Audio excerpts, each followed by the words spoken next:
Hello everyone. इस session में हम ऑपरेटिंग सिस्टम के बारे में कुछ जानकारी लेंगे। ऑपरेटिंग सिस्टम अगर डेफिनेशन की बात करें तो it is a system software which acts as an interface between user and computer। तो यहाँ पे जो सबसे फर्स्ट बात नज़र आई वो है सिस्टम सॉफ्टवेयर। तो कंप्यूटर की बात करें, अगर हम कंप्यूटर सिस्टम को लेते हैं तो कंप्यूटर सिस्टम के अंदर दो कंपोनेंट होते हैं, उसका हार्डवेयर कंपोनेंट और उसका सॉफ्टवेयर कंपोनेंट। हार्डवेयर कंपोनेंट वो कंपोनेंट होता है कंप्यूटर का जिसे हम बाय डेफिनेशन जो हम कहते हैं the component which can be touch and seen are the hardware component. जैसे कीबोर्ड, मॉनिटर, प्रिंटर, ये सारे हमारे कंप्यूटर सिस्टम के हार्डवेयर कंपोनेंट होते हैं। और वो कंपोनेंट जो जिसे हम देख नहीं सकते और जो एक्चुअली में कंप्यूटर को चला रहा है उसे हम कहते हैं सॉफ्टवेयर कंपोनेंट। और सॉफ्टवेयर कंपोनेंट भी एक तरीके का नहीं होता, सॉफ्टवेयर की भी अलग अलग कैटेगरी है। जैसे फर्स्ट कैटेगरी है हमारा सिस्टम सॉफ्टवेयर, फिर है एप्लीकेशन सॉफ्टवेयर, फिर है हमारा यूटिलिटी। सिस्टम सॉफ्टवेयर वह कैटेगरी होता है सॉफ्टवेयर का जो सिस्टम को चलाने, कंप्यूटर सिस्टम को चलाने के लिए चाहिए होता है। जैसे कंप्यूटर हमने खरीदा, जब हम कंप्यूटर की बात करते हैं तो कंप्यूटर का मतलब होता है सीपीयू। लेकिन जब हम कंप्यूटर सिस्टम की बात करते हैं तो कंप्यूटर सिस्टम के अंदर हमारे पास आता है सीपीयू प्लस उसके पेरिफेरल डिवाइस।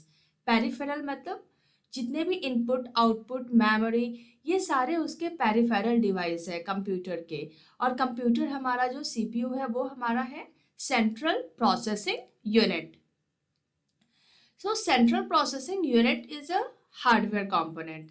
नाउ अब उसको चलाने के लिए हम यूजर, हमें तो इलेक्ट्रॉनिक डिवाइस का पता नहीं, क्योंकि कोई भी इलेक्ट्रॉनिक डिवाइस कैसे चलेगा, वोल्टेज के फ्लक्चुएशन से या करंट से। अब करंट और वोल्टेज तो हमें नहीं पता, हमने इंग्लिश लैंग्वेज सीखी है या हमने एबीसीडी जो भी हमने सीखा है उसके थ्रू हम कंप्यूटर को अपनी भाषा में इंटरेक्ट करना चाहते हैं, पर कंप्यूटर तो उस चीज़ों को नहीं समझ सकता। तो कंप्यूटर को हमारी बातों को समझाने के लिए, एक ऑटोमेटिक मशीन बनाने के लिए ज़रूरत होती है सिस्टम सॉफ्टवेयर की। और सिस्टम सॉफ्टवेयर में हमारे पास सबसे पहले आता है ऑपरेटिंग सिस्टम, जो आज हम डिस्कस करेंगे। दूसरा हमारा आता है लैंग्वेज प्रोसेसर, जिसमें कंपाइलर, इंटरप्रेटर, असेंबलर, ये सारे आते हैं। उसके बाद हमारा होता है सिस्टम लोडर। ये लोडर एक कैटेगरी का सॉफ्टवेयर होता है, सिस्टम सॉफ्टवेयर, जो हमारे प्रोग्राम्स को, एप्लीकेशंस को एक मेमोरी से दूसरी मेमोरी में लोड कर रहा होता है। क्योंकि कोई भी आप काम कर रहे हैं तो आपने उसके लिए कोई ना कोई सॉफ्टवेयर इंस्टॉल किया होगा। सपोज आपने एम एस वर्ड में टाइपिंग करनी है तो M S word, M S office आपके पास पहले से ही आपके मेमोरी में होगा, हार्ड डिस्क में। लेकिन जब आप उसको वर्क करना चाहते हैं तो आपने ओपन किया, तो जैसे ही आपने ओपन किया तो आपका जो एम एस वर्ड एप्लीकेशन जो हार्ड डिस्क में स्टोर है, सेकेंडरी मेमोरी स्टोर है, वो वहाँ से उठकर आपके मेन मेमोरी जो आपका रैम है वहाँ आएगा और फिर हमारा काम हो सकता है। तो एक जगह से दूसरी जगह पे लोड करने का काम जो कर रहा है वो है लोडर। और इसके अलावा जो सिस्टम सॉफ्टवेयर हमारा जो बहुत पॉपुलर है वो है हमारा लिंकर। लिंकर क्या करता है? तो लिंकर, जब हम काम कर रहे होते हैं, हमने गाना सुनना है, तो गाना सुनना है तो हमारे पास मीडिया प्लेयर होना चाहिए। अब मीडिया प्लेयर तो एक वॉइस आउटपुट देगा, तो वॉइस आउटपुट के लिए हमारे को कौन सा हार्डवेयर चाहिए? स्पीकर चाहिए। तो स्पीकर भी हमारे कंप्यूटर के अंदर as a device driver install होगा। और वो डिवाइस ड्राइवर हमारे ऑपरेटिंग सिस्टम के लिए जितने भी हार्डवेयर होते हैं वो अपने आप में एक सॉफ्टवेयर होते हैं। और हर एक हार्डवेयर का एक डिवाइस ड्राइवर होता है जो कंट्रोल पैनल में सेव होता है। और वह डिवाइस ड्राइवर बता रहा होता है कि पर्टिकुलर हार्डवेयर डिवाइस वर्क कैसे करेगा। जैसे प्रिंटर का ड्राइवर होता है, उसी तरीके से सारे हार्डवेयर के ड्राइवर होते हैं। तो लिंकर हमारा एक ऐसा कैटेगरी ऑफ सिस्टम सॉफ्टवेयर है जो मल्टीपल कंपोनेंट को, जब हम एक काम कर रहे होते हैं तो हमें बहुत सारे कंपोनेंट, हमने गाना सुनने सुनने का एग्जांपल दिया, तो गाना सुनने में आपको मीडिया प्लेयर चाहिए, आपके पास सॉन्ग्स होने चाहिए, MP3 फाइल्स, फिर आपके पास ड्राइवर्स होने चाहिए एसोसिएटेड जो स्पीकर को चलाए। तो ये सारी कंपोनेंट को कौन लिंक करेगा, उसके लिए हमारे पास सिस्टम सॉफ्टवेयर होता है लिंकर। तो अभी हमारा जो टॉपिक है वो है ऑपरेटिंग सिस्टम।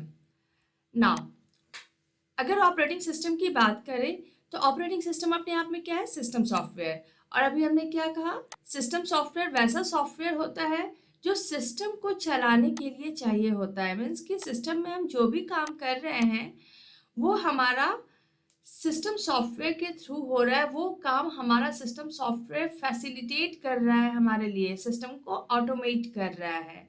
नाउ जो मेन काम होता है ऑपरेटिंग सिस्टम का वो क्या है, वह एक इंटरफेस क्रिएट कर रहा है। इंटरफेस का मतलब होता है लिंक, कि हमें अगर कंप्यूटर से कुछ काम करना है तो कंप्यूटर से जुड़ना होगा। और कंप्यूटर की बात करें तो बाय डेफिनेशन कंप्यूटर तो हमारा एक इलेक्ट्रॉनिक डिवाइस है, और इलेक्ट्रॉनिक डिवाइस वोल्टेज और करंट के फ्लक्चुएशंस को ही समझता है। पर हम उसे तो वोल्टेज की भाषा में नहीं समझा सकते कुछ, बिकॉज वो हमें नहीं आता। तो हमारे को कोई ना कोई एक कंपोनेंट चाहिए जो हमारे लिए हमारी बातों को कंप्यूटर को समझाए। तो वो हमारा काम करता है ऑपरेटिंग सिस्टम। ऑपरेटिंग सिस्टम क्या है, एक सिस्टम सॉफ्टवेयर है जो सिस्टम को चलाने के लिए चाहिए। और वो क्या करता है, वो इंटरफेस का काम करता है किसके बीच में, हमारे बीच में, like we are a user, और कंप्यूटर के बीच में। जब हम कंप्यूटर की बात करते हैं तो कंप्यूटर का मतलब होता है CPU, और CPU is a completely hardware component. Now अभी हमने ये जाना कि ऑपरेटिंग सिस्टम क्या काम करता है, इंटरफेस का काम करता है। इंटरफेस का मतलब क्या है, हम सिस्टम से जुड़ेंगे कैसे। और दूसरा जो काम ऑपरेटिंग सिस्टम करता है वो है हमारा एक रिसोर्स मैनेजर, कि हमारे कंप्यूटर के अंदर बहुत सारे रिसोर्स है। जैसे मैंने कहा, हमें गाना सुनना है तो हमारे पास स्पीकर होना चाहिए। तो स्पीकर इज अ रिसोर्स जिसके साथ जिससे वॉइस आउटपुट आएगा। या हमें प्रिंट आउट निकालना है तो हमारे पास प्रिंटर होना चाहिए। अब जब हमें प्रिंट आउट निकालना होता है तो हम फाइल में जाकर प्रिंट को क्लिक करते हैं और ऑटोमेटिकली प्रिंट आउट निकल जाता है प्रिंटर से। तो ये सारा मैनेजमेंट इंटरनली कौन कर रहा है, तो वो सारा मैनेजमेंट हमारा ऑपरेटिंग सिस्टम के थ्रू होता है।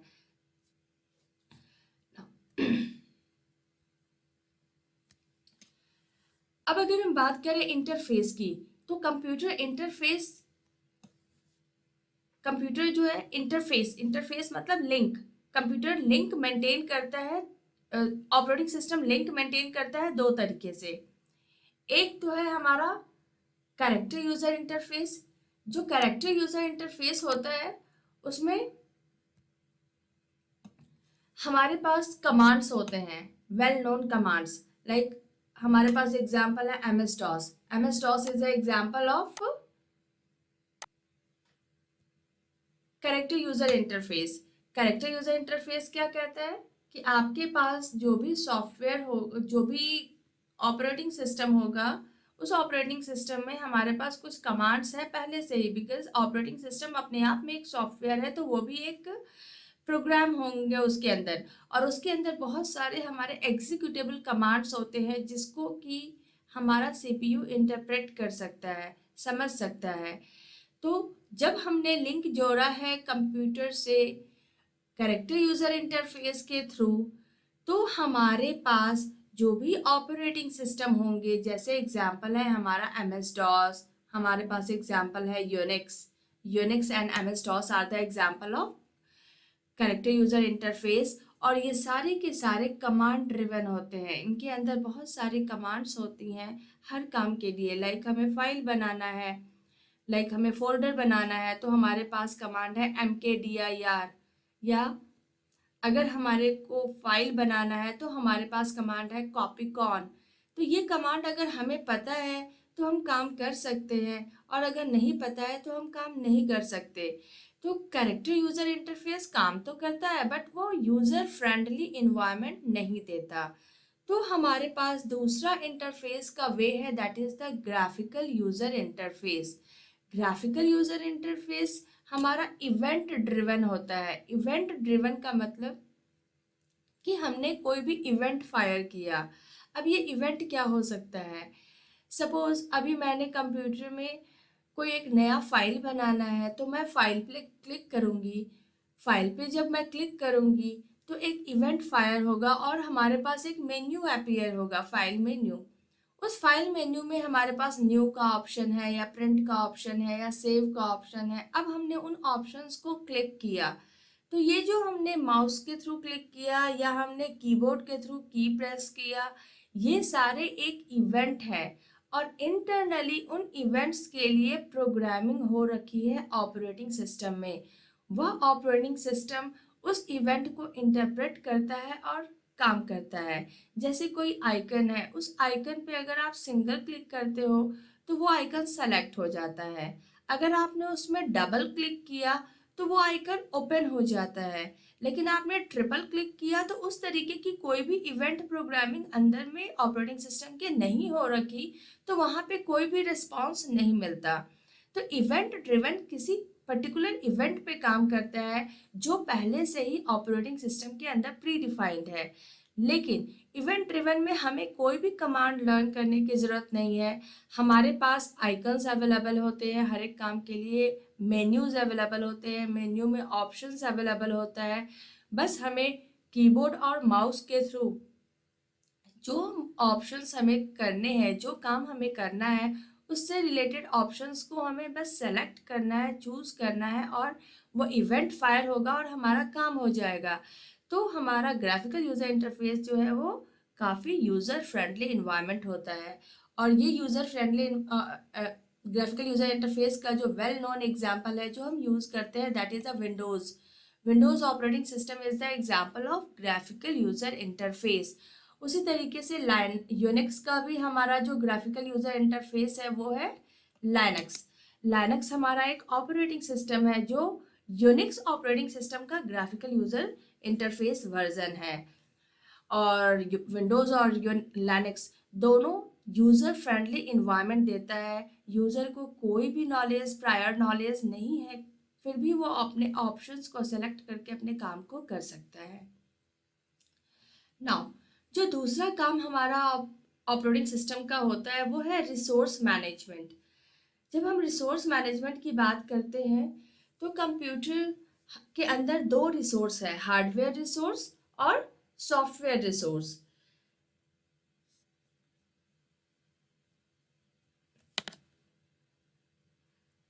अब अगर हम हार्डवेयर रिसोर्स की बात करें तो कंप्यूटर के अंदर जो मेन हार्डवेयर होता है वो है हमारे पास, सबसे मेन हार्डवेयर है हमारे पास सीपीयू। सीपीयू हमारा सेंट्रल प्रोसेसिंग यूनिट होता है जो एक्चुअल में सारे कामों को कर रहा होता है। उसके अंदर ही हमारे सिस्टम में डिकोडर लगे होते हैं और जो फाइनाइट ऑटोमेटा के जो प्रोग्राम्स हैं वो सारी चीज़ें हमारे सीपीयू के अंदर अवेलेबल होती है। और जिन चीज़ों के लिए हमारे पास अंदर में कमांड्स डिस्क्रिप्टेड है, लाइक हमारा कंप्यूटर भी एक फाइनाइट ऑटोमेटा है, वो हर चीज़ नहीं कर सकता, जिसके लिए उसके अंदर डेफिनेशन है वो वही काम कर सकता है। तो सीपीयू हमारा क्या है? CPU is a actual processor. Now आज की डेट में हमारे पास जितने भी कंप्यूटर्स होते हैं नॉर्मली वो मल्टी प्रोग्रामिंग होते हैं। मल्टी प्रोग्रामिंग मीन्स आप वर्ड पे टाइप भी कर रहे हो, आप गाना भी सुन रहे हो, आप हो सकता है डाउनलोडिंग भी कर रहे होगे। तो ये इतने मल्टीपल टास्क एक साथ चल रहे हैं, लेकिन सीपीयू तो हमारे पास एक है। तो एक ही सीपीयू मल्टीपल प्रोग्राम को कैसे चला पा रहा है? इसके लिए भी तो अंदर में कोई प्रोग्रामिंग होगी और वह प्रोग्राम हमारा ऑपरेटिंग सिस्टम के सीपीयू प्रोसेस मैनेजमेंट मॉड्यूल में अवेलेबल है। जब हम प्रोसेस मैनेजमेंट मॉड्यूल कहते हैं तो व्हाट इज मॉड्यूल? मॉड्यूल हमारा एक बड़े प्रोग्राम का छोटा पार्ट होता है। लाइक आज की डेट में हमारे पास जो सॉफ्टवेयर्स बनते हैं, एप्लीकेशंस बनते हैं, they are very larger in size और उसे वन गो में प्रोग्रामर प्रोग्रामिंग नहीं करता। प्रोग्रामर ने उसको कैटेगराइज कर रखी है according to the similarity and dissimilarity, कि अगर हमने सीपीयू को मैनेज करने के लिए जो जो प्रोग्राम्स डाल रखे हैं वो सारे के सारे कहाँ प्रेजेंट है? Process management module. ये प्रोसेस मैनेजमेंट मॉड्यूल क्या है? तो process management module operating system का एक छोटा मॉड्यूल है। ऑपरेटिंग सिस्टम अपने आप में एक बड़ा सॉफ्टवेयर है, उस बड़े सॉफ्टवेयर में एक छोटा सा कंपोनेंट है प्रोसेस मैनेजमेंट मॉड्यूल, जो सीपीयू को मैनेज करने के सारे प्रोग्राम्स को स्टोर करता है। दूसरा जो हमारे पास रिसोर्स है दैट इज द मेमोरी। जब हम मेमोरी की बात करते हैं तो मेमोरी का मतलब होता है प्राइमरी मेमोरी। प्राइमरी मेमोरी हमारे पास कंप्यूटर में है, सबसे पहले रैम, रैंडम एक्सेस मेमोरी, दूसरा है रोम, रीड ओनली मेमोरी, और थर्ड है हमारे पास कैशे। कैशे हमारा सीपीयू रजिस्टर और रैम के बीच का इंटरमीडिएट होता है, ये एक हाई स्पीड मेमोरी होती है, और एक्चुअली में ये एक लॉजिकल मेमोरी होती है, जिसके बारे में हम मेमोरी मैनेजमेंट मॉड्यूल में और भी ज़्यादा एलाबोरेट करेंगे। बट राइट नाउ हमें सिर्फ एक इंट्रोडक्शन लेना है कि ऑपरेटिंग सिस्टम जो है वो हार्डवेयर को जब ऑपरेटिंग सिस्टम एक रिसोर्स मैनेजर है, और जब वो हार्डवेयर को मैनेज कर रहा होता है, तो हार्डवेयर में सबसे मेन कंपोनेंट है सीपीयू। देन है हमारे पास मेमोरी। मेमोरी कहने का मतलब प्राइमरी मेमोरी, जिसके अंदर हमारे पास रैम आएंगे, कैशे आएंगे। नाउ थर्ड जो हमारा कंपोनेंट है that is input output device, और वो है उसके लिए हमारे पास डिवाइस मैनेजमेंट मॉड्यूल होता है। क्योंकि हमारे पास कंप्यूटर में बहुत सारे इनपुट डिवाइस है, like mouse is a input device, keyboard is a input device, scanner is a input device. और अगर हम आउटपुट डिवाइस की भी बात करें तो हमारे पास बहुत सारे आउटपुट डिवाइस एक साथ अवेलेबल होते हैं, like monitor is output device, printer is output device, speaker is output device. Now अब हमारे कौन से प्रोग्राम में किस डिवाइस की ज़रूरत है, ये कोई अंदर में तो एक प्रोग्राम है जो इंटरप्रेट कर रहा है और पर्टिकुलर हार्डवेयर को इन्वोक कर रहा है। लाइक हमने एक प्रिंट आउट निकालने का कमांड दिया, हमने जस्ट प्रिंट बटन पे प्रेस किया था, प्रिंट ऑप्शन पे प्रेस किया था, बट इंटरनली प्रिंटर का ड्राइवर जो कंट्रोल पैनल में प्रेजेंट है, ऑपरेटिंग सिस्टम ने उस ड्राइवर को लिंक किया होगा हमारे उस फाइल से जिसका हम प्रिंट आउट लेना चाहते हैं। प्लस अगर हम बहुत सारा काम कर रहे हैं तो हर एक में इनपुट आउटपुट डिवाइस चाहिए। जैसे अगर मैं अभी एमएस वर्ड में टाइपिंग कर रही हूँ तो मुझे इसमें भी इनपुट डिवाइस चाहिए, और अगर मैं गाना सुन रही हूँ बैकग्राउंड में तो सॉन्ग सेलेक्ट करने के लिए भी मुझे इनपुट डिवाइस चाहिए। तो एक ही इनपुट डिवाइस है कीबोर्ड, तो वो दो प्रोग्राम को सर्व कैसे करेगा? तो वो उस प्रोग्राम को सर्व करेगा जो एक्टिव विंडो पे है। तो ये सेंस हमारा किसने दिया? तो ये सेंस भी ऑपरेटिंग सिस्टम ने दे रखा है, और ये सारी प्रोग्रामिंग हमारी डिवाइस मैनेजमेंट मॉड्यूल में अवेलेबल है। और जो फोर्थ हमारा मॉड्यूल है वो है secondary memory. Secondary memory sorry fourth जो हमारा रिसोर्स होता है सेकेंडरी मेमोरी। सेकेंडरी मेमोरी हमें पता है कि कंप्यूटर में डायरेक्टली कंप्यूटर के प्रोसेसिंग में वर्क नहीं कर रहा, बट हमें कोई चीज़ को फ्यूचर के लिए स्टोर करके रखना है, सेव करके रखना है, तो हमारे को एक सेकेंडरी स्टोरेज चाहिए जहाँ पे हमारा फाइल परमानेंटली सेव होके रहे। क्योंकि जो भी चीज़ हमने मेमोरी में सेव की है, वो मेमोरी का मतलब primary memory, primary memory volatile memory होता है। वोलाटाइल मेमोरी मीन्स कि जो मेमोरी अपनी इंफॉर्मेशन को स्टोर करके नहीं रख सकता। सिस्टम जब तक ऑन है, जब तक कंप्यूटर ऑन है, पावर सप्लाई है, तब तक वो हमें विजिबल होगा। अगर हमने सिस्टम को शट डाउन किया, पावर ऑफ हुआ, तो वो सारी डेटा इंफॉर्मेशन हमारी इरेज्ड हो जाएंगी। बट अगर हमें फ्यूचर यूज़ के लिए चाहिए तो हमने उसको कहाँ पे डालना है? सेकेंडरी मेमोरी में। अब सेकेंडरी मेमोरी में जो भी हमने स्टोर किया है उसको एक स्पेशल नेम दिया जाता है फाइल।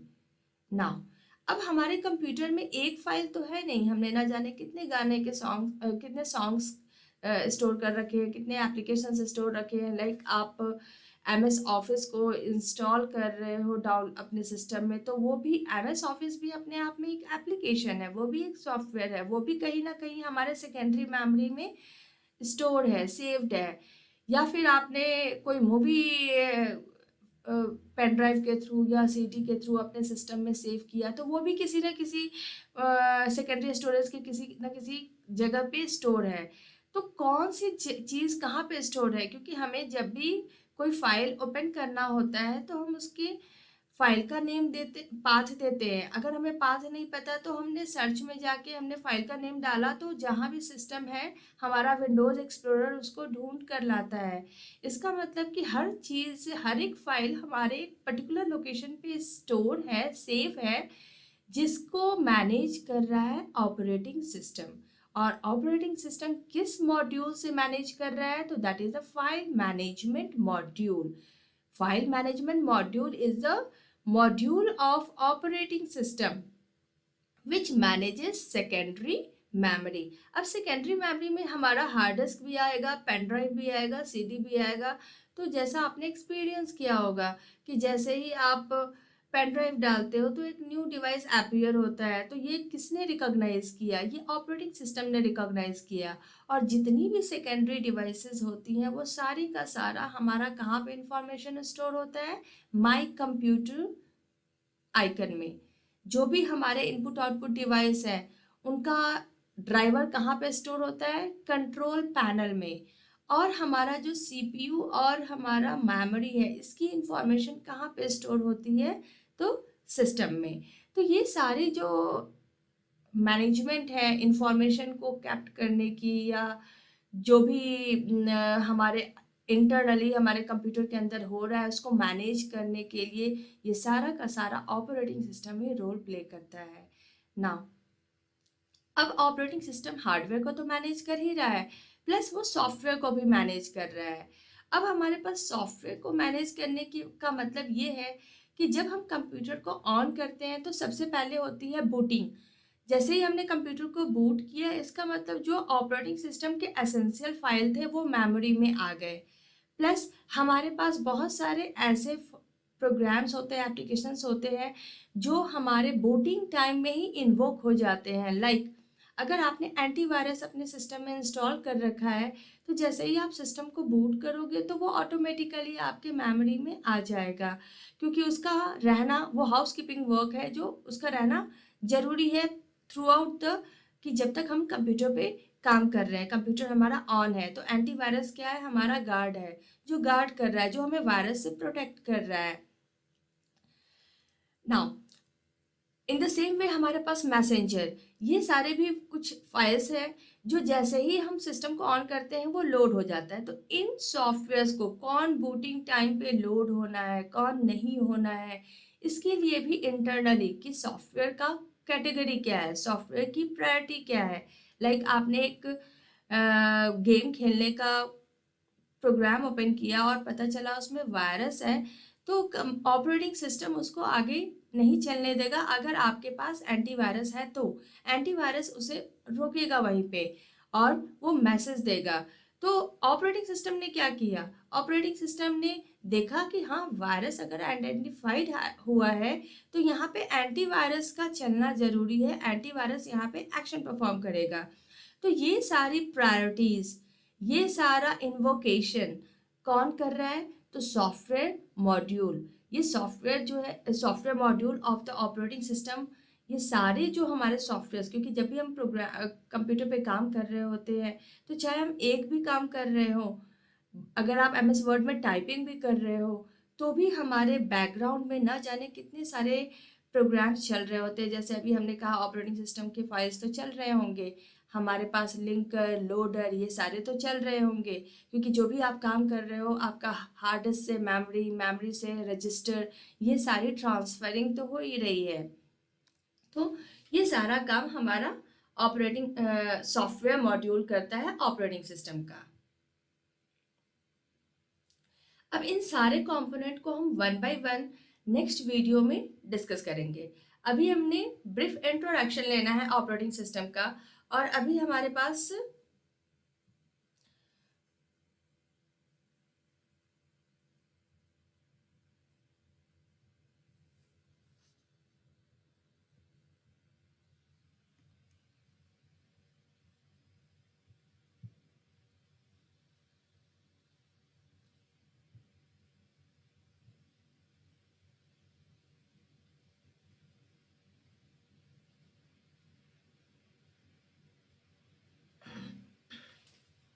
जो टॉपिक है that is the types of operating system. अगर हम टाइप्स ऑफ ऑपरेटिंग सिस्टम की बात करें तो ऑपरेटिंग सिस्टम हमारे पास अलग अलग सिस्टम के लिए अलग अलग है। अगर हम कंप्यूटर की बात करें तो कंप्यूटर हमारे बहुत अलग डिफरेंट कैटेगरीज के होते हैं, like micro computer, mini computer, main frame, super computer. जो माइक्रो कंप्यूटर है, माइक्रो कंप्यूटर के अंदर हमारे पास माइक्रो कंप्यूटर के अंदर हमारे पास आता है हमारा desktop, laptop, handheld devices, smartphones, ये सारे हमारे माइक्रो कंप्यूटर के अंदर आते हैं। अब जो माइक्रो कंप्यूटर होते हैं वो हमारा बेसिकली सिंगल यूज़र को सर्व कर रहे होते हैं। दिस इज़ द रीज़न कि माइक्रो कंप्यूटर के कैटेगरी के जितने भी कंप्यूटर होते हैं उसे हम कहते हैं पर्सनल कंप्यूटर, पीसी। दूसरा हमारा है मिनी कंप्यूटर।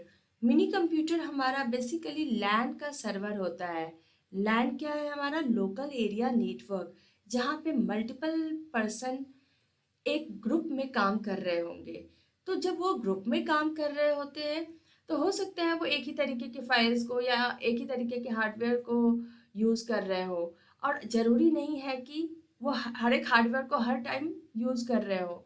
तो बेसिकली हमारा कॉन्सेप्ट आता है लोकल एरिया नेटवर्क का, कि लोकल एरिया नेटवर्क के थ्रू हम, जैसे स्मॉल ऑफिस है, स्मॉल ऑफिस में 10 डिफरेंट कंप्यूटर पे वर्क कर रहे हैं।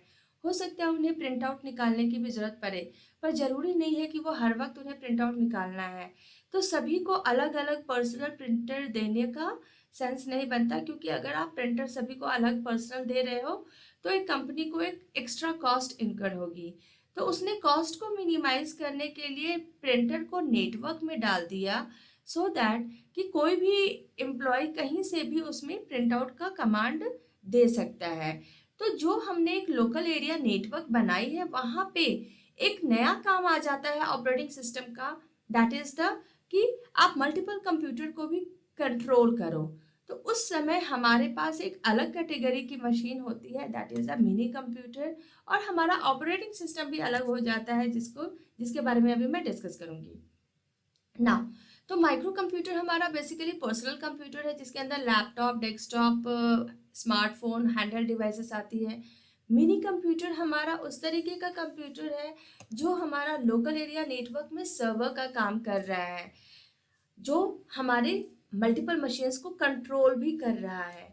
नाउ अगर उसी नेटवर्क का साइज बहुत बड़ा हो गया, मीन्स कि मिनी कंप्यूटर एक लिमिटेड कैपेबिलिटी का कंप्यूटर है जो 20 से 25 या 50 कंप्यूटर को एक साथ कंट्रोल कर सकता है। लेकिन अगर हमारे पास नेटवर्क का साइज बड़ा हो गया, जैसे आजकल सर्वर फार्म है या कॉल सेंटर्स है जहाँ 200 500 पर्सन एक ही डेटाबेस पे काम कर रहे हैं, तो वहाँ पे हमारा तो कंट्रोलिंग का काम 500 कंप्यूटर्स पे एक साथ होना है।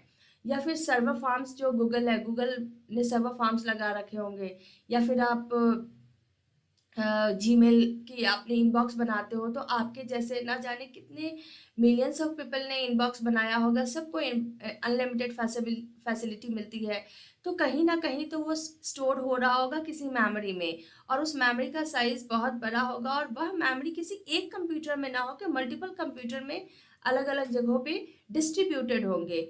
तो उन डिस्ट्रीब्यूटेड मशीन को, जो थाउजेंड्स मशीन में डिस्ट्रीब्यूटेड है या 500 या 100 मशीन में जहाँ पे प्रोग्राम डिस्ट्रीब्यूटेड है, तो उसे कंट्रोल करने के लिए हमें चाहिए होता है मेन फ्रेम। तो बेसिक डिफरेंस जो मेन फ्रेम और मिनी कंप्यूटर का है वो यह है कि मिनी कंप्यूटर हमारा कंट्रोल कर सकता है मल्टीपल कंप्यूटर को, लेकिन उसकी कैपेबिलिटी है 20 25 50 कंप्यूटर को कंट्रोल करने की। लेकिन वही कंट्रोलिंग कैपेबिलिटी अगर हमने 50 से 5000 कंप्यूटर तक कर दी, क्योंकि अभी हमारे पास मार्केट में आईबीएम के ऐसे भी मेन फ्रेम अवेलेबल है जो एक बार में 5000 कंप्यूटर को कंट्रोल कर सकते हैं। तो वहाँ पे जो हमारा मशीन रिक्वायर्ड होता है वो होता है मेन फ्रेम मशीन। और जो फोर्थ कैटेगरी है that is a super computer. Super computer एक अलग तरीके का कैटेगरी का सॉफ्टवेयर होता है जिसके अंदर हमने सीपीयू मल्टीपल रखी है।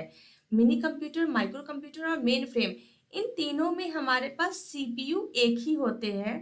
माइक्रो कंप्यूटर में तो सीपीयू भी एक है और टर्मिनल भी एक है। टर्मिनल का मतलब होता है इनपुट आउटपुट पॉइंट, कि जहाँ से हम इनपुट आउटपुट दे रहे हैं। लेकिन जब हम मिनी कंप्यूटर की बात करें तो मिनी कंप्यूटर में हमारे पास मल्टीपल टर्मिनल्स हो जाते हैं, मीन्स कि एक ही कंप्यूटर पे मल्टीपल यूजर अलग अलग कंप्यूटर के थ्रू इनपुट आउटपुट पास कर रहे होंगे। और मेन फ्रेम में उसकी साइज और भी बढ़ गई, लेकिन तीनों में सीपीयू हमारा एक ही था। लेकिन जब हम सुपर कंप्यूटर में आते हैं तो सुपर कंप्यूटर में हमारे पास multiple CPU, multiple processing unit होती है जो एक सिंगल काम कर रहा होता है। और इतनी हाई पावर कंप्यूटर की ज़रूरत कहाँ पड़ती है? तो इनकी ज़रूरत पड़ती है वेदर फोरकास्टिंग में, सैटेलाइट लॉन्चिंग में। तो जो सैटेलाइट लॉन्चिंग हो रही होती है वहाँ पे हमारे सुपर कंप्यूटर्स होते हैं, क्योंकि वहाँ पे सिंगल सीपीयू एक कैलकुलेशन नहीं कर सकता, क्योंकि कैलकुलेशन बहुत ही वास्ट होती है जहाँ हमें मल्टीपल कंप्यूटिंग डिवाइसेस की ज़रूरत होती है। तो वैसे जगह पे हमारा यूज़ होता है सुपर कंप्यूटर। नाउ अब ये चार तो हमारे कंप्यूटर है। जब हमने कंप्यूटर की बात करी तो सीपीयू।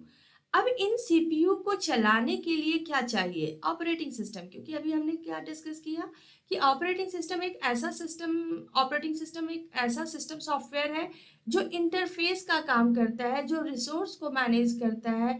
तो इन कंप्यूटर्स को भी चलाने के लिए हमें ऑपरेटिंग सिस्टम की ज़रूरत पड़ेगी। तो सबसे फर्स्ट हमारा है batch operating system. Batch operating system को सबसे पहले हमने क्यों डिस्कस किया है? क्योंकि सबसे पहले हमारा बैच ऑपरेटिंग सिस्टम ही आया था। क्योंकि 1960s में जब हमारे पास कंप्यूटर था, जो कमर्शियल कंप्यूटर, वो हमारे घरों में नहीं होते थे, वो हमारे पास बड़ी बड़ी कंपनीज में होते थे। और वहाँ पे जो मशीन होता था वो होता था मेन फ्रेम। तो basically batch operating system main frame के लिए बना था, और आज भी यूज होता है batch operating system main frames के लिए। क्योंकि मेन फ्रेम्स में हमारे लार्ज डेटा पे हो रहे होते हैं, और वो काम हमारा एक जैसा ही हो रहा होता है। जैसे अगर हम फर्स्ट ऑपरेटिंग सिस्टम की बात करें तो फर्स्ट ऑपरेटिंग सिस्टम हमारा बना था पेरोल मैनेजमेंट का। पेरोल मैनेजमेंट होता है सैलरी प्रोसेसिंग, कि वहाँ पे टेलीफोन डिपार्टमेंट था जिसमें थाउजेंड्स ऑफ पर्सन काम करते थे, और उनकी सैलरी मैनेजमेंट को ऑटोमेट करना था कंप्यूटर के थ्रू। तो उन्होंने बैच ऑपरेटिंग सिस्टम के थ्रू जो भी उनका डेटा होता था, इनपुट होता था, वो डालते थे और रिक्वेस्ट को सबमिट करते थे बैच ऑपरेटिंग सिस्टम में। और वो पूरी रात, क्योंकि हमारा उस समय कंप्यूटर बहुत स्लो था, आज की तरह इतना फास्टर मशीन नहीं था, वो स्लोली अपना प्रोसेस करता था किस पे? मेन फ्रेम के ऊपर। मेन फ्रेम हमारा सीपीयू होता था, उस समय मेन फ्रेम कंप्यूटर होते थे, और बैच ऑपरेटिंग सिस्टम था। और हमारा काम कैसा होता था? तो काम ऐसा होता था जो हमारा एक वन गो में मल्टीपल इनपुट वाले जा सकते थे। जैसे हमने कहा हमारे को सैलरी मैनेज करना है, सैलरी प्रोसेस करना है थाउजेंड्स ऑफ एम्प्लॉय का।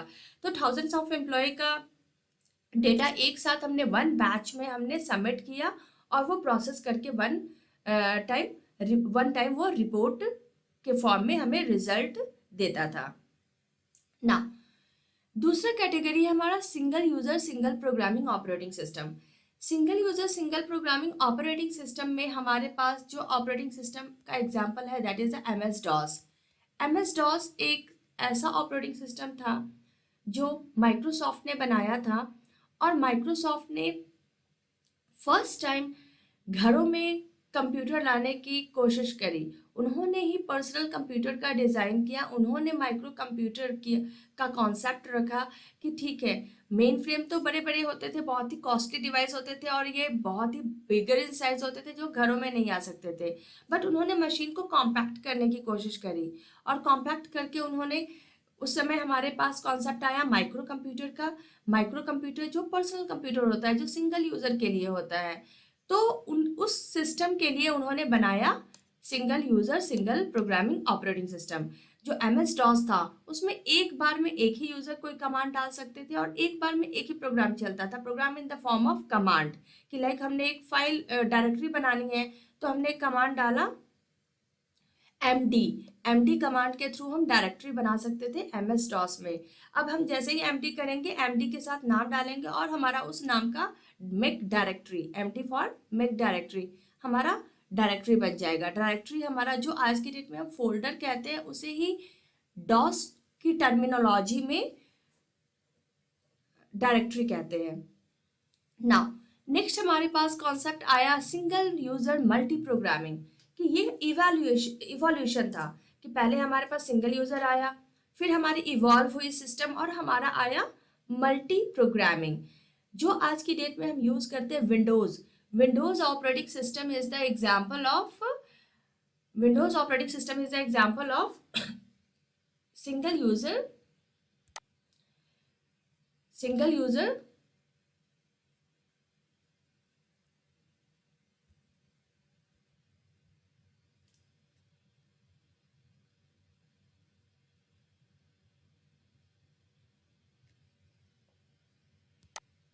सिंगल यूजर मल्टी प्रोग्रामिंग, कि एक बार में हम मल्टीपल प्रोग्राम प्रोसेस कर सकते हैं। लाइक आप MS वर्ड पे टाइपिंग भी कर रहे हो, आप सॉन्ग्स भी सुन रहे हो, आप कुछ डाउनलोडिंग में भी डाल रखे हो, तो हालांकि वहाँ पे यूज़र तो एक ही बैठा है, लेकिन वो एक साथ मल्टीपल प्रोग्राम को एग्जीक्यूट कर सकता है। तो सिंगल यूज़र मल्टी प्रोग्रामिंग जो है, यह ऑपरेटिंग सिस्टम भी किसके लिए बना? यह ऑपरेटिंग सिस्टम भी बना हमारा माइक्रो कंप्यूटर के लिए। सिंगल यूजर मल्टी प्रोग्रामिंग भी हमारा माइक्रो कंप्यूटर के लिए। नाउ नेक्स्ट कॉन्सेप्ट है हमारे पास multitasking operating system. Multitasking operating system और टाइम शेयरिंग ऑपरेटिंग सिस्टम, ये ऑपरेटिंग सिस्टम बेसिकली हमारा, ये दो ऑपरेटिंग सिस्टम के थ्रू हमारा मल्टी प्रोग्रामिंग जो है वो इम्प्लीमेंट होता है। मीन्स कि हमें एक साथ ही मल्टीपल प्रोग्राम करने हैं, मल्टीपल प्रोग्राम करने हैं, पर सीपीयू तो एक ही है। तो सीपीयू क्या करेगा? हमारे अलग अलग टास्क को छोटे छोटे टुकड़ों में डिवाइड करेगा, दैट इज मल्टी टास्क, और उसको अलग छोटे छोटे टुकड़ा अपने सीपीयू साइकिल का देगा, that is the time sharing. Means कि multi programming operating system can be implemented by multitasking and time sharing mechanism. तो टाइम शेयरिंग और मल्टीटास्किंग एक मैकेनिज्म है, एक तरीका है जिसके थ्रू हम मल्टी प्रोग्रामिंग ऑपरेटिंग सिस्टम को इम्प्लीमेंट करते हैं। तो जितने भी मल्टी प्रोग्रामिंग ऑपरेटिंग सिस्टम होंगे वो अपने आप में मल्टीटास्किंग भी होंगे और वो टाइम शेयरिंग भी होंगे। तो जो मल्टीटास्किंग और हमारा टाइम शेयरिंग है ऑपरेटिंग सिस्टम है, ये तीनों के तीनों हमारे किसके लिए बने थे? मल्टी माइक्रो कंप्यूटर्स के लिए। नाउ नेक्स्ट हमारे पास है कॉन्सेप्ट एम्बेडेड ऑपरेटिंग सिस्टम का। एम्बेडेड ऑपरेटिंग सिस्टम हमारा वैसा ऑपरेटिंग सिस्टम होता है जो उन डिवाइस में प्रेजेंट होता है जो एक्चुअल में कंप्यूटर नहीं है पर कंप्यूटेशन कर रहे हैं। फॉर एग्जांपल स्मार्टफोन, अगर हम स्मार्टफोन की बात करें तो स्मार्टफोन क्या है? हमारा एक फ़ोन है, एक डिफरेंट टेलीकॉम डिवाइस है, लेकिन आज की डेट में हमने उसमें एंड्रॉयड ऑपरेटिंग सिस्टम डाली, तो एंड्रॉयड ऑपरेटिंग सिस्टम उसके अंदर एम्बेडेड है। एम्बेडेड हम किसको कहते हैं? कि जो अपने होस्ट इन्वायरमेंट से हटके किसी और जगह पे गया तो उसे हम क्या कहेंगे? Embedded. In the same way हमारे पास बहुत सारे मेडिकल इक्विपमेंट्स होते हैं जो ऑटोमेटिकली काम कर रहे होते हैं, तो वहाँ भी एक छोटा सा ऑपरेटिंग सिस्टम में डला होगा, तो वहां भी वो कौन सा कैटेगरी होगा ऑपरेटिंग सिस्टम का? Embedded operating system. तो एम्बेडेड ऑपरेटिंग सिस्टम वैसा ऑपरेटिंग सिस्टम होता है जो कंप्यूटर के अलावा किसी अनदर डिवाइस में हमने डाला है। लाइक स्मार्टफोन्स के कंप्यूटर्स ऑपरेटिंग सिस्टम भी हमारे एम्बेडेड होंगे। इन द सेम वे हमारे पास जो मेडिकल इक्विपमेंट्स है जो ऑटोमेटिकली काम कर रहे हैं, वहां भी हमारा जो ऑपरेटिंग सिस्टम होगा वो एम्बेडेड ऑपरेटिंग सिस्टम होगा। नेक्स्ट है हमारे पास network operating system. Network operating system हमारा मिनी कंप्यूटर के लिए बना था। मिनी कंप्यूटर क्या था? मिनी कंप्यूटर एक लैन का सर्वर था जहाँ पे मल्टीपल कंप्यूटर एक साथ काम कर रहे होते थे।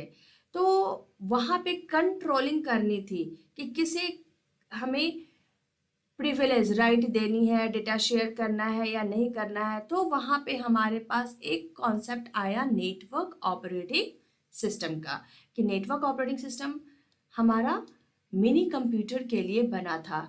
मिनी कंप्यूटर क्या था? तो मिनी कंप्यूटर एक लैन का सर्वर मशीन होता था जो स्मॉल नेटवर्क को मैनेज करता था। नाउ नेक्स्ट है हमारे पास डिस्ट्रीब्यूटेड ऑपरेटिंग सिस्टम।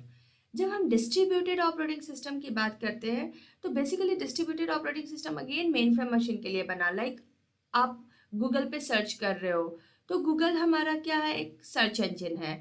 अब वो सर्च इंजन ना जाने कितने मशीन से कनेक्टेड होगा, उसके सर्वर ना जाने कितने मशीन में डिस्ट्रीब्यूटेड होंगे। जैसे आप अगर गूगल पे आपने कोई इंफॉर्मेशन सर्च करने के लिए कीवर्ड टाइप किया है तो आपको नहीं पता कि कौन सा मशीन आपको सर्विस दे रहा है, तो वहाँ पे जो हमारा सर्वर है वो अलग अलग बहुत सारे कंप्यूटर्स में डिस्ट्रीब्यूटेड है। मीन्स कि वहाँ पे हमें नहीं पता कि कौन सा सर्वर हमें सर्विस दे रहा है। तो वैसे कंप्यूटर में हमारा ऑपरेटिंग सिस्टम डलता है डिस्ट्रीब्यूटेड ऑपरेटिंग सिस्टम। तो basic difference network operating system और डिस्ट्रीब्यूटेड ऑपरेटिंग सिस्टम में क्या है, नेटवर्क ऑपरेटिंग सिस्टम हमारे स्मॉल नेटवर्क में होता है और डिस्ट्रीब्यूटेड ऑपरेटिंग सिस्टम हमारे लार्ज नेटवर्क में यूज होता है, वाइड एरिया नेटवर्क। नाउ दूसरा जो बेसिक डिफरेंस है वो ये है कि नेटवर्क ऑपरेटिंग सिस्टम चूंकि स्मॉल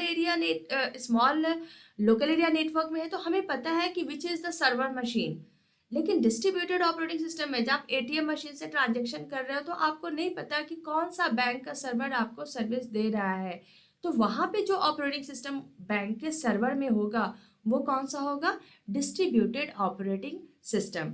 अब ये डिस्ट्रीब्यूटेड ऑपरेटिंग सिस्टम की ज़रूरत क्या पड़ी, तो वहाँ पे और भी हमारे पास कॉम्प्लेक्स प्रोग्राम यूज हो रहे होते हैं, जैसे पुश एंड पुल माइग्रेशन, जिसको आप distributed operating system entirely different topic है जिसमें हम डिस्कस करेंगे। नाउ नेक्स्ट है हमारे पास रियल टाइम ऑपरेटिंग सिस्टम।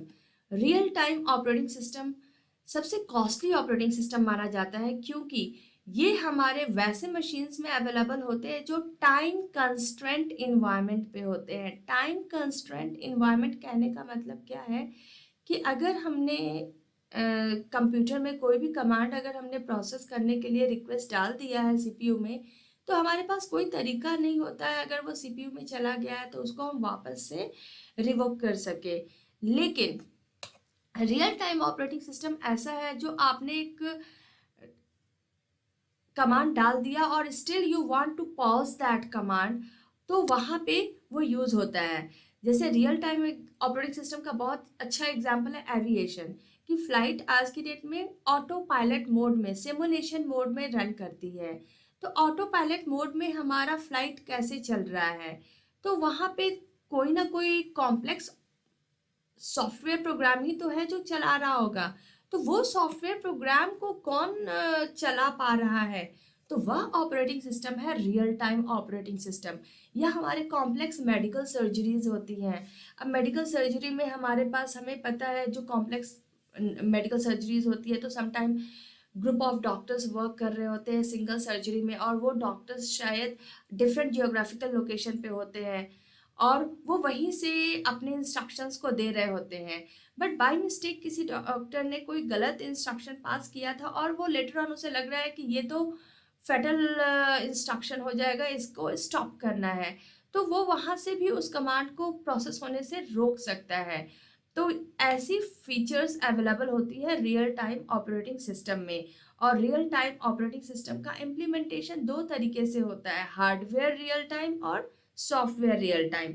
जब हमने कहा हार्डवेयर रियल टाइम, इसका मतलब कि हमने सेपरेट सिस्टम बस डाला होगा मेमोरी से रजिस्टर में, जहाँ की मेमोरी से हमने इंस्ट्रक्शन पास किया और रजिस्टर पे जो प्रोसेस हो रहा था, register is a memory of CPU, कि जहाँ प्रोसेस हो रहा था वहाँ पे जाकर हम काम को रोक सके और दूसरे काम को इन्वोक कर सके।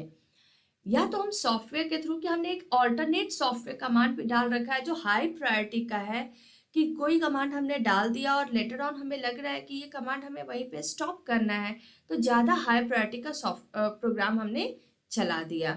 तो रियल टाइम ऑपरेटिंग सिस्टम हमारा नॉर्मली यूज होता है जितने भी सिमुलेशन बेस्ड सिस्टम होते हैं, लाइक फ्लाइट एविएशन में यूज़ होता है या मेडिकल सर्जरीज में यूज़ होते हैं, और ये बहुत ही कॉस्टली मशीन होते हैं।